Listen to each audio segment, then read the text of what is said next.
And we turn now to the COP28 climate talks taking place in Dubai, and an appeal to revive a source of energy that's been out of favor for decades in many nations.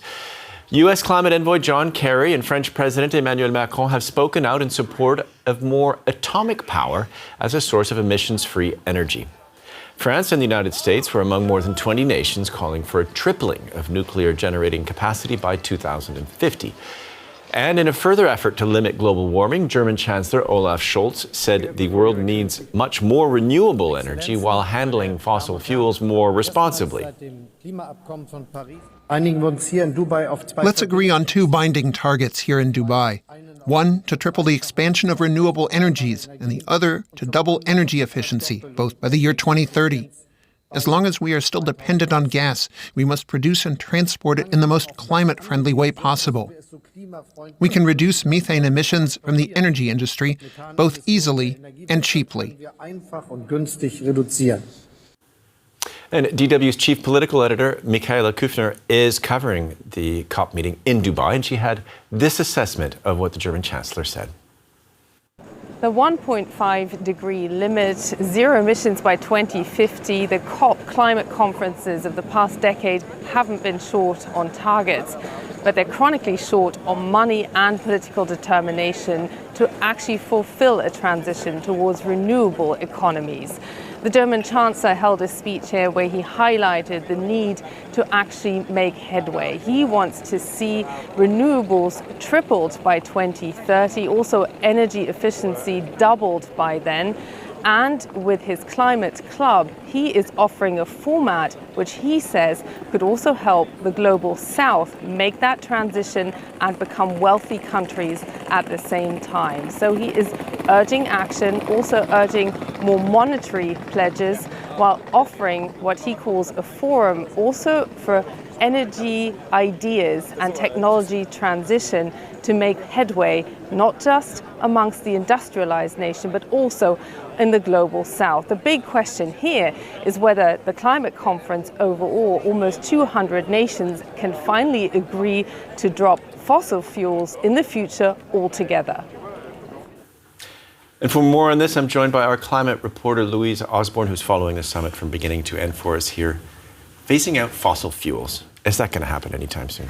I mean, it's something that they are talking about this time at least.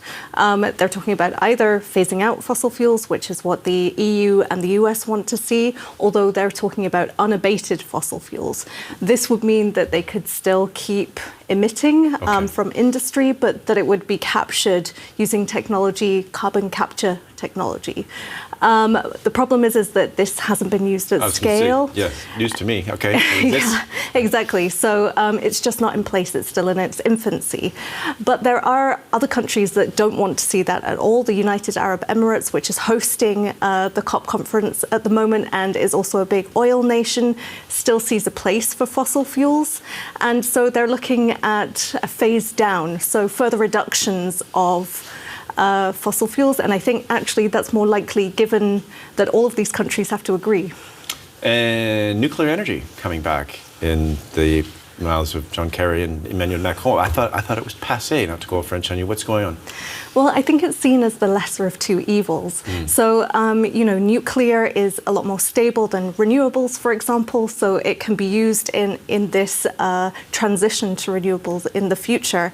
Countries see it as a type of clean energy because it doesn't emit carbon dioxide. Right. So it's better than coal, for example. And Greta Thunberg, the climate activist, has even talked about that, if you have to choose between nuclear and coal when it comes to, the climate crisis, then we should be looking more to nuclear.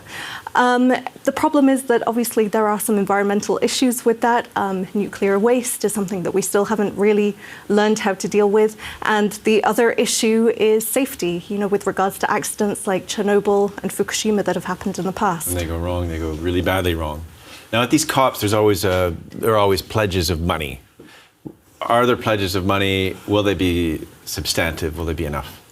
So the US announced this morning that it was going to contribute $3 billion to the Green Climate Fund. So this is a fund that is made available to developing countries to help them reduce carbon dioxide emissions, but also to help them change the way that they live to adapt to the impacts of climate change. This is part of a much wider fund that was supposed to be available by 2020 and is running a little bit late, or was ready at least 2 years after it should have been. Okay. So these figures are still not enough anyway. Developing countries need more money if they are going to be able to do these things.